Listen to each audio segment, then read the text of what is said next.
고등평생교육지원특별회계 도입의 성과와 향후 과제를 주제로 강원대학교 남수경 교수님께서 발표해 주시겠습니다. 네, 교수님 모시고 발표를 듣도록 하겠습니다. 박수 부탁드리겠습니다.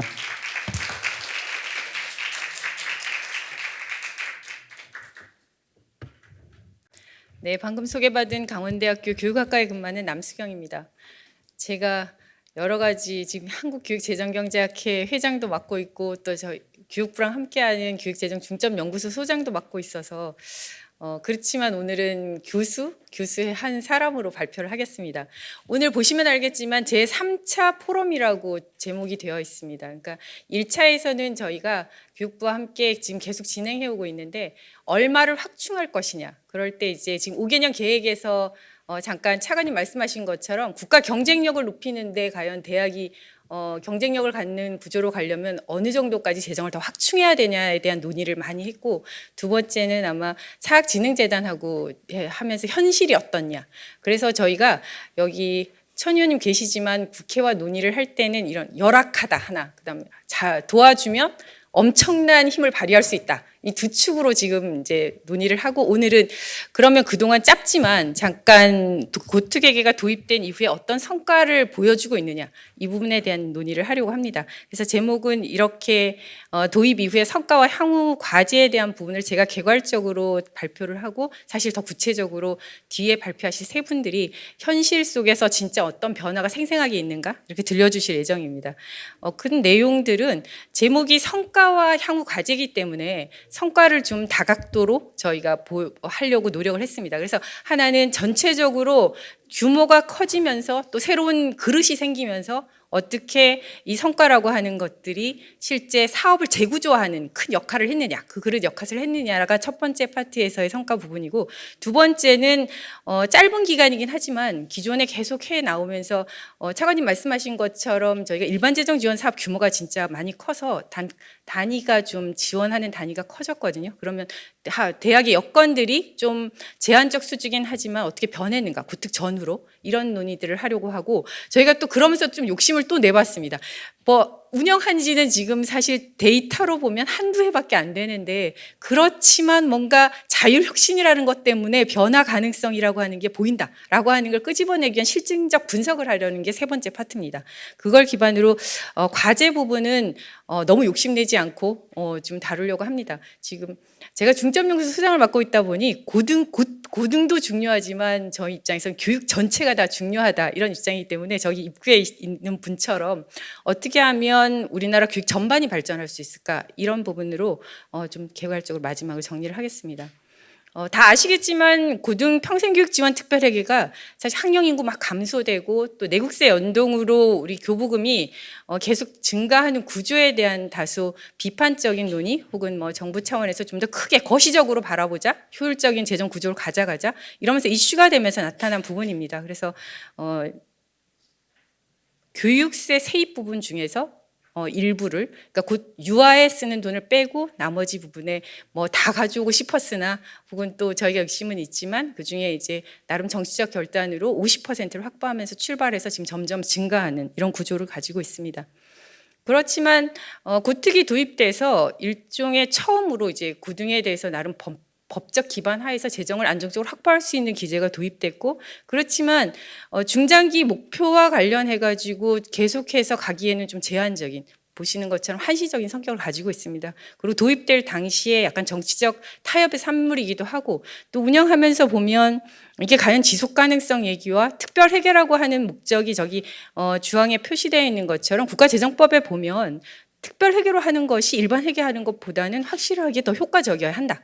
그리고 또 일정한 세입으로 일정한 지출에 대한 구조를 갖춰야만 이 특별회계라고 하는 것이 가지고 있는 타당성을 확보할 수 있기 때문에, 과연 고등평생교육지원 특별회계라고 하는 것이 특별회계로서 정말 이전에 그냥 일반 재정을 운영할 때보다 확실히 더 효과적이냐, 이런 논의를 계속 하고 있습니다. 그래서 지금 이제 25년 말이 되면 한시가 끝나고, 그렇다면 이제 저희한테 주어진 건 26년 이후에 어떻게 이걸 안정적으로 계속 가져갈 거냐, 이것이 굉장히 중요한 과제고, 그러려면 타당성에 대한 논의와 성과에 대한 논의를 굉장히 많이 해야 되는 과제를 안고 있습니다. 앞에서도 여러분들이 말씀하신 것처럼 고특 이후에 고등교육 예산 추이가 엄청나게 증가해 왔습니다.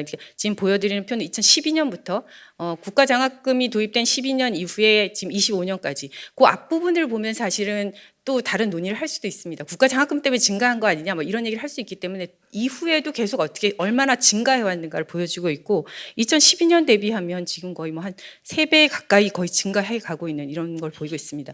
근데 앞에 보시면 이제 국가교육위원회에서 지금 내년까지 계속 국가 단위의 중장기 발전 계획을 수립하는 걸 하고 있습니다. 그래서 2027년부터 10개년 계획을 짜고 있고 또 작년에 이제 국 단위에서 법정 계획으로 한 것이 고등교육 지원 재정 지원 5개년 계획입니다. 그래서 재정 지원 5개년 계획은 25년부터 29년까지 5년마다 계속해서 수립하는 부분입니다. 그래서 여기서도 굉장히 비전부터 해서 어떻게 재정을 확보할 건가의 계획을 탄탄하게 담고 있습니다.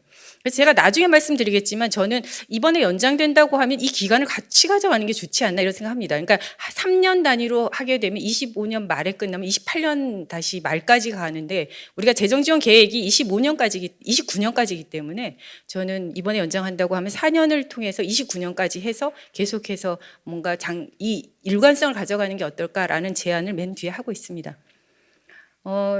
고등평생교육 지원 특별회계가 도입되면서 저희가 교육세 세입 부분도 지속적으로 증가해 왔습니다. 그래서 보시면 교육세 세입에서 유특 빼고 남은 50%, 그러니까 총액 중에서 남은 50%를 가져오는 구조지만 교육세 부분에서 조금씩 증가해 와서 첫 해는 1.52조 원이었지만 24년에는 보신 것처럼 2.24조 원이었고 또 올해 2.17조 원 이렇게 하는 방식으로 변해왔습니다.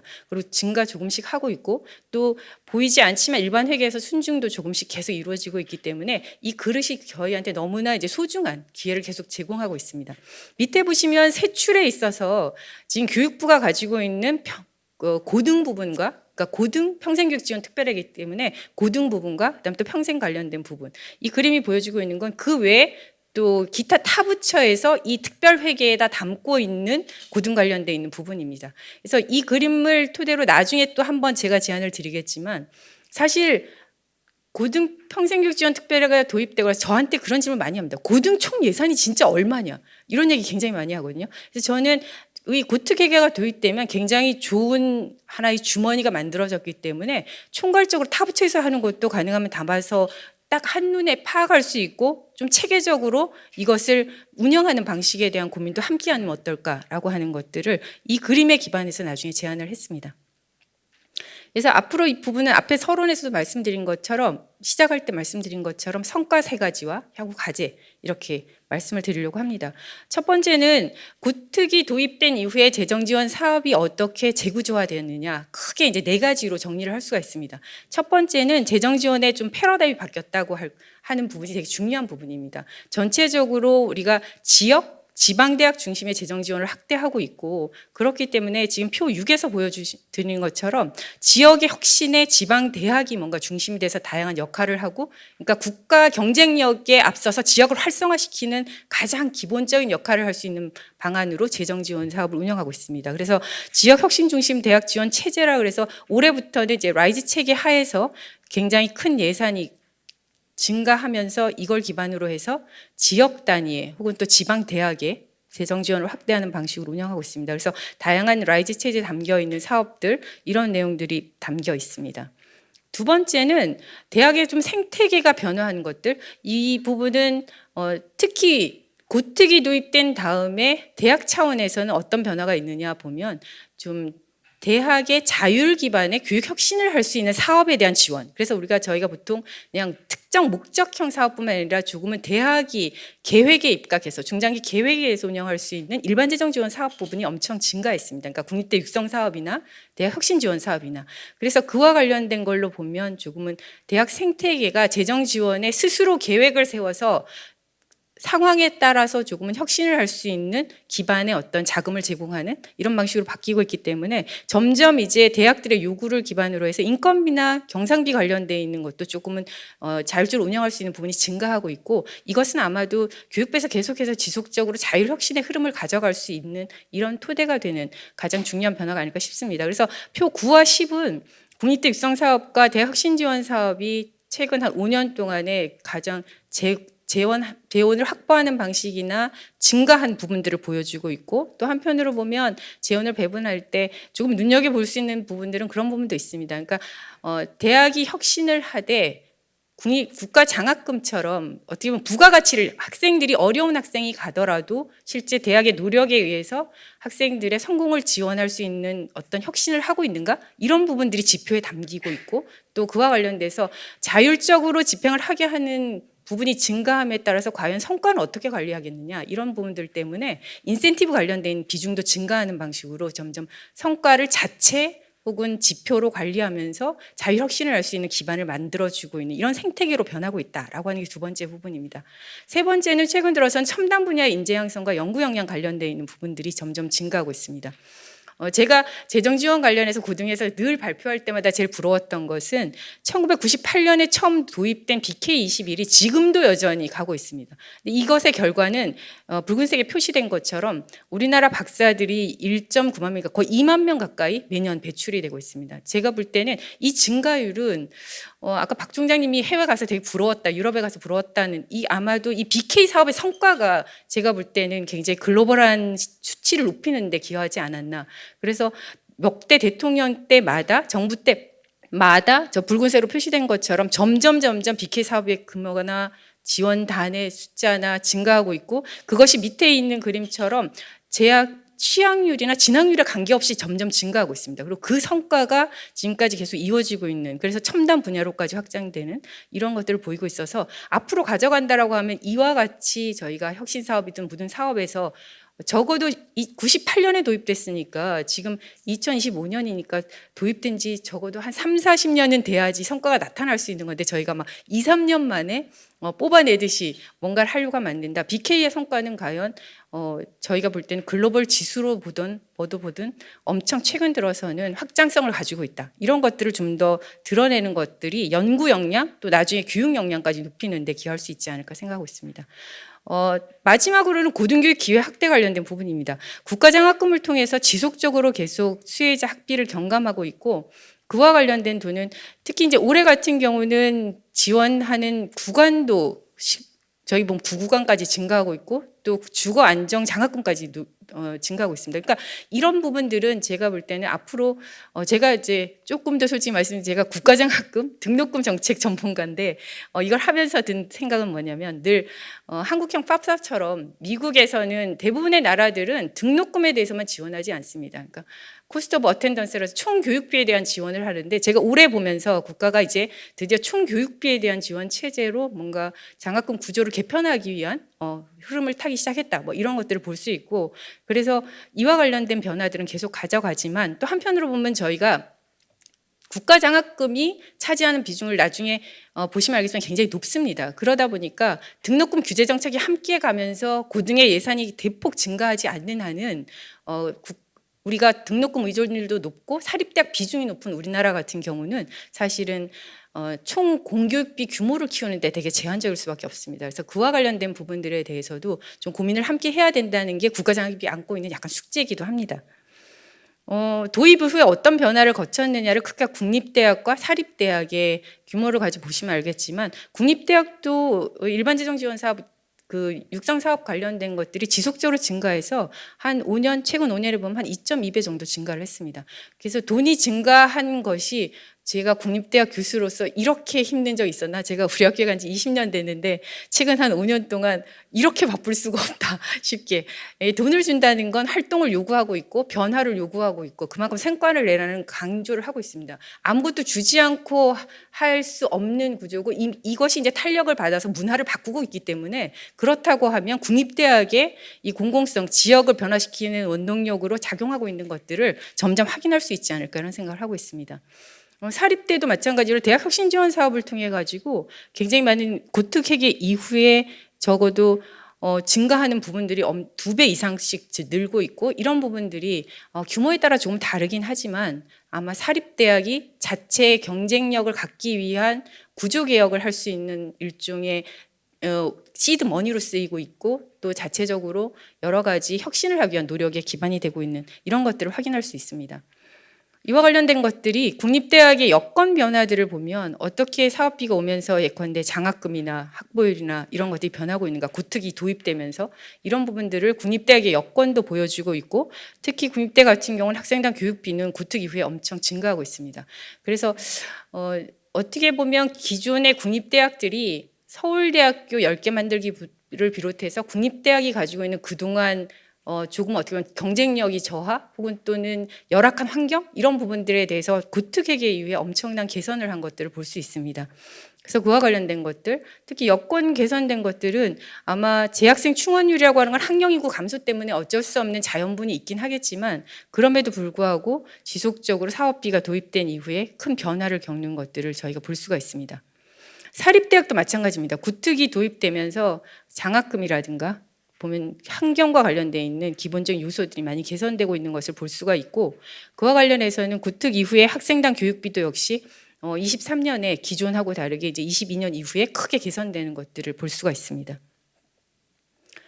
여건에 있어서도 마찬가지로 저희가 보면 21년 이후에 다시 크게 증가하는 이런 모습들을 볼 수가 있고, 관련된 것들. 근데 이제 이 정도만 보고 나면 뭐 돈을 줬으니까 단위가 증가하는 건 당연한 거 아니야? 뭐 이런 얘기를 할 수 있기 때문에 저희가 그 다음에 한 것들은 뭐냐면, 가능하면 23년이라서 가지고 있는 데이터는 적어도 알림이 데이터상으로는 23년밖에 없지만 가장 크게 증가한 것들이 대학의 자율혁신 기반으로 뭔가 변화라고 한 것들이니까, 그것들이 기존의 이전 정부부터 해서 지속적으로 일반 재정 지원 사업이 증가해 왔거든요. 그러면 그 사이에 뭔가 앞으로 계속 준다라고 하면 이렇게 증가할 수밖에 없다라고 하는 걸 보여줄 수 있는 건 없을까를 신중적으로 분석한 부분입니다. 그래서 대학 알림이 자료하고 교육부의 일반 재정 지원 사업 자료를 기반으로 해서 저희가 패널 분석을 한 부분입니다. 그래서 질문은 일반 재정 지원 사업을 통해 가지고 대학의 자율혁신을 계속 지원하게 되면 대학에 앞으로 계속 확대해 나간다고 하면 성과를 과연 보일 수 있을까? 어떤 성과를 보일 수 있을까? 이와 관련된 내용으로 저희가 분석 모형으로 또 변수를 구성해서 분석한 결과입니다. 저희가 종합적으로 보게 되면 전임교원 학부율이나 교육비 환원율, 재학생 1인당 장학금, 취업률, 또 이 기타 등등 이런 부분들은 지속적으로 일반 재정 지원 사업에 의해서 당연히 긍정적인 효과를 보이고 있습니다. 그런데 여전히 볼 때 제한적인 것들은 존재합니다. 그러니까 데이터도 아직까지 구특에 크게 증가하기 이전 데이터이기도 하지만 관련된 내용들을 보면 재학생 충원율 부분은 학령 인구 감소 때문에 단지 1, 2년 동안의 지원을 통해서 급격하게 변하지는 않습니다. 그래서 저희가 추가적으로 분석한 게 뭐냐면 전공 계열의 변화가 어떤가. 그러니까 어떻게 보면 대학들의 일반 재정 지원 사업이 증가하면서 전공 계열의 뭔가 변화가 보이는가. 그러니까 말하자면 학생들이 뭔가 선호하거나 노동시장과 연계가 될 만한 분야의 계열들의 변화가 있는가. 그러면 그 계열의 변화에 따라서 취업률이나 재학생 충원율의 변화가 있는가. 이런 부분들을 추가로 분석한 결과입니다. 그걸 보면 실제 일반 재정 지원 사업이 늘어나면서 대학이 자율혁신을 하면서 조금은 전공 계열에 대한 변화가 크게 나타나고 있고, 그와 관련해서 재학생 충원율, 그 분야는 적어도 재학생 충원율이나 취업률 분야가 굉장히 증가하고 있는 이런 모습들. 그렇다면 자율혁신을 하면서 계속 일반 재정 지원 사업을 늘린다고 하면 앞으로 어떻게 보면 노동시장과 연계된 계열 중심으로 대학들이 자율적으로 개편할 가능성이 높고, 그걸 기반으로 해서 재학생 충원율이나 취업률이 증가할 가능성이 높다라고 하는 가능성을 실증적으로 분석한 결과입니다. 이러한 결과를 통해서 향후 과제를 한 2가지 정도 제시하고자 합니다. 한 부분은 앞에서 잠깐 보여드린 것처럼 세출이 지금 교육부와 타 부처까지로 되어 있고, 교육부 내에서도 교육 역량 강화나 자율 역량, 또 학술 연구 부분, 또 국립대 운영 지원, 또 국가 장학금, 이렇게 해서 지금 이 면적이 사실 어떻게 보면 지금 현재 재정 규모를 좀 보여주고 있습니다. 그리고 또 한편으로 보면 고등 평생교육 지원 특별회계지만 평생 부분은 조금은 여전히 부족한 건 사실입니다. 근데 우리가 인구 구조가 변하는 걸 생각해 보면 지방의 대학들 중에서는 사실은 평생교육에 대한 부분도, 직업교육에 대한 부분, 이것도 되게 강조해야 된다라고 하면 이와 관련된 재정도 좀 더 많이 확보될 필요가 있다라는 생각이 들고, 타 부처의 사업들이 내용들을 보면 지금 고용부나 과기정통부 사업들이 지금 일정 들어와 있고, 올해 같은 경우는 특허청 사업도 조금씩 들어와 있습니다. 근데 어떻게 보면 고특에 담겨 있는 이 사업이라고 하는 것을 중장기적으로 보면 조금은 다 담아서 재구조화할 필요가 있지 않을까. 그러니까 가능하면 고등과 연계되어 있는 사업들을 모두 한눈에 파악할 수 있게끔 다 담고 그것을 이제 교육부가 주도하면서 조금은 사회부총리급인 이 부처가 준비돼서 인재융성이라든가 R&D 관련돼 있는 고등 분야를 좀 통합 운영할 필요가 있지 않을까라는 생각이 들고 그와 관련해서는 지금 고특회계법 1조에 보면 목적이 인재 양성, 또 교육 연구, 운영 여건 개선 이와 관련된 것들로 되어 있고 그렇다고 하면 이 목적에 맞게끔 조금은 사업을 체계적으로 재구조할 필요도 있다. 그와 관련해서 저희가 볼 때는 앞으로 제안할 부분은 크게 한 4가지 정도입니다. 일단 첫 번째는 확충에 대한 목표를 계속 지속적으로 강조할 필요가 있습니다. 그냥 단순히 연장이 아니라 어느 정도까지 계속해서 늘려가야 한다. 그것은 이제 고등교육 재정 지원 5개년 계획의 교육부에서도 작년 연말에 발표한 내용에 보면 뭐 OECD 평균 정도의 고등교육의 1인당 공교육비를 확보하겠다. 그와 관련된 내용들이 담겨 있고 그 방법들에 대한 수준에 대한 부분들은 지속적으로 강조할 필요가 있습니다. 이 정도가 되려고 하면 지금보다 한 7조 원 정도는 더 필요하고 또 한편으로 보면 국가 경쟁력의 초석이 결국 대학이라고 생각해 보면 우리가 IMD의 10위권 내에 진입하기 위해서는 한 18조 이상의 계속해서 고등교육 재정이 필요하다라고 하는 확충의 목표와 관련된 컨센서스도 지속적으로 강조할 필요가 있고 그와 관련된 것의 첫 번째 단기에 지금 저희가 이 포럼을 통해서 1차적으로 연장하고자 하는 구특회계에서는 고등교육 재정지원 기본계획이 가지고 있는 29년까지의 이 기간과 저는 같이 가야 되지 않을까? 그러니까 3년 그냥 연장하게 되면 28년 말인데 제가 볼 때는 이 계획이 끝난 29년 말까지로 해서 앞으로 계획을 세울 단위와 이 기간을 좀 같이 가져갈 필요가 있다라는 생각이 들고요.